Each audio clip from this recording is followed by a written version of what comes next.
Well, Florida is emerging as a hotspot in the country's outbreak too. Over the weekend, the state registered 15,000 new infections in 24 hours. That's almost a quarter of all the daily infections recorded in the US, despite only having 7% of the population. Well, despite the record-breaking number of infections, Florida's Education Commissioner has ordered schools throughout the state to reopen in August. We can speak to Dr. Jason Wilson, who is an Associate Medical Director at the Tampa General Hospital in Florida, joining us from there. Thanks for your time today. How bad is it where you're working? What are you seeing? Well, this is definitely the thick of it. We're in a place right now that is probably 4 or 5 times higher than the volume we were seeing just a month ago. The good news is we were prepared for it. We had some lead time compared to where New York City was. We knew sort of what was coming, and we're able to kind of get things ready for this. And is it a younger population than you might expect who are coming into hospital?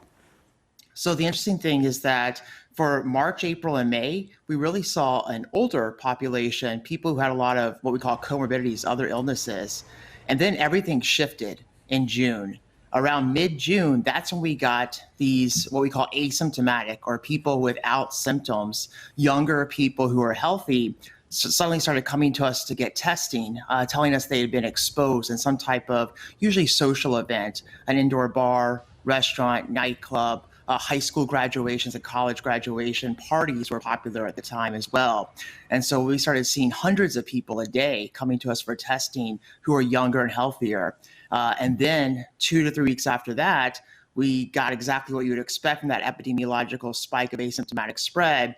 We then started to get the much older or younger people who have other medical problems spike in those patients who have vulnerabilities, and that's when our hospitals started to fill up. How bad is it for you? I mean, how worried are you?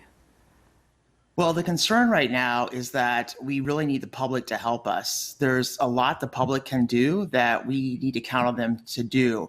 Right now, it's sort of like we're experiencing a mass casualty every day.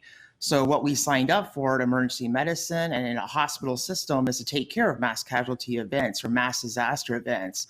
But when the jumbo jet keeps on crashing every day, it gets a little hard to sustain that. So right now we're running in basically a surge mode, a disaster mode, creating new capacity both by physical bed spaces and staffing spaces. And we can do that for now because we prepared for it. But the question is, how long can we do that for? At some point, the curve's got to bend. And that's where we need the public to help us by following some of these interventions. And if schools reopen in August, what is that going to mean? What do you think of that? Well, the concern right now is that if schools are really going to open 1 month from right now, this is the time we have to become very serious. If that's our priority for schools to reopen in physical buildings and physical spaces, we have to do something drastic right at this moment to really bend the curve until then. Because right now, schools are essentially the exact concerning spot, because what we're seeing is young, asymptomatic spread. And you think about teachers and the huge workforce here in Hillsborough County. Our school district is one of the top 3 largest employers with over 20,000 people employed at the school district.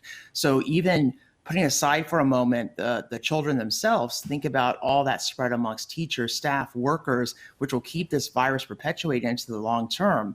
And of course, there's a lot of unknowns about children themselves. We think so far that kids don't get as sick when they get this virus, and that's great, and we hope it stays that way. But they certainly bring it home to mom, dad, grandma, grandpa, and can make them very sick. Okay, Dr. Jason Wilson, many thanks indeed. The Assistant Medical Director at the Tampa General Hospital in Florida. Thanks.